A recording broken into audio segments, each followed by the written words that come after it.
सुना सहेलिया दुल्हा छवारा सुकुमार सुना सहेलिया दुल्हा छवारा सुकुमार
बजावे दुबरी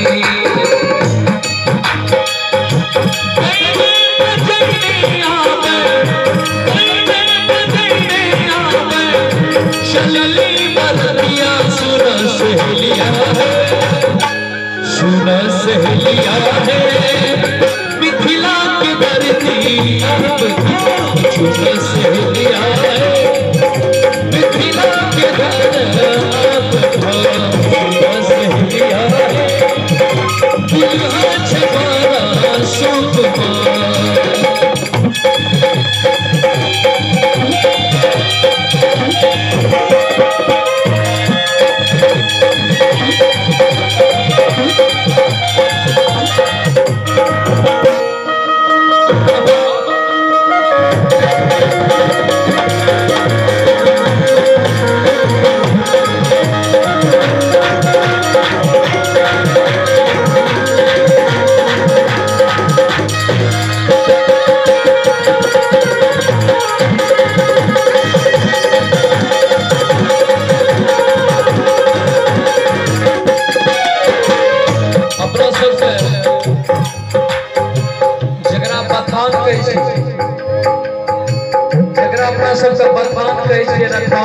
बरातीगंज जखन चले साइड के मिथिलांचल के धरती पर पहुंचले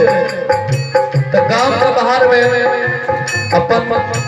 समाज में नियम छे धूम भाई सब के घर रहे छे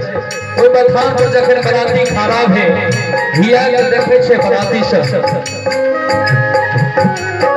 और दुल्हा सब से कथित देखे 4 गो दुल्हा बाबू छे एगो ने एगो राम एगो लक्ष्मण एगो शत्रुघ्न एगो भरत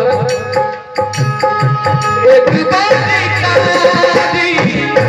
एक बारी मोरा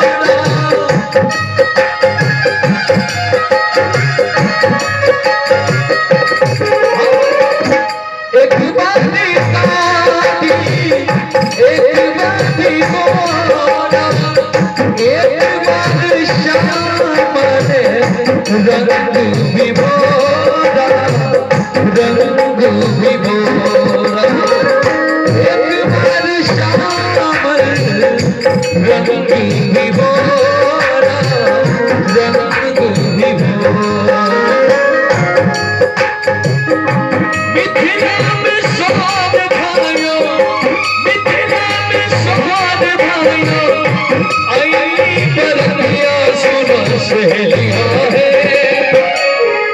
जखन राम का बराती पहुंचले पूरा मिथिला में हाहाकार मच गया है राजा साहब के सुपुत्री के शादी भगवान रामचंद्र के शादी मिथिला में सोर भले अइलन बरतिया सुना सहेलिया है दुल्हा छवारा सुकुमार सहेलिया है दुल्हा छवारा सुकुमार